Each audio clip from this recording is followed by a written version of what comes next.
7 сынып физика башарылуу кітабынан 136 беттегі 5-те 1-ші жаттығудың 3 есебін шығаратын боламыз.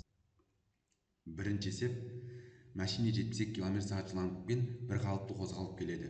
Егер оның моторының тарту күші 2000 ньютон болса, онда ол 10 секундта қанша жұмыс атқарады дейді. Біз жұмысты табу үшін тарту күшін машинаның жүрген жолына S-қа көбейтуіміз керек.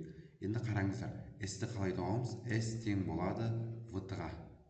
Сонда 72 деп отқандарың метр секундқа айналдырсаңдар 20-ны көбейтемін 10-ға. Сонда ол 200 метр жол жүрген болады.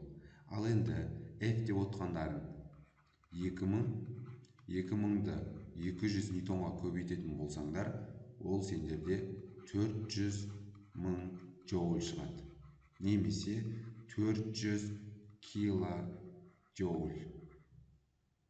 Келесі есеп: тереңдігі 5 метр су түбінде жатқан көлемі 0,6 метр куб тасты су түбіне көтеру үшін қанша жұмыс атқарылады? Бұл жерде біздің жұмысымыз mgh-қа тең болады. Бізде m деп отқан тастың массасы, оны ρ көбейтілген v арқылы табамыз. ρ деп отқандарың 2500, v деп отқандарың 0,6. 1500 килограмм болады. Енді мен m-ның орнына 1500, g-дің орнына 10, h-тың орнына 5-ті қоям. Ол бізде 75 мың джоуль немесе 75 килоджоуль болады. Арбаға жегілген ат 400 ньютон күш жұмсап, оның 0,8 метр секунд жылдамдықпен бір қалыпты қозғап келеді. Ат 1 сағатта қанша жұмыс істейді?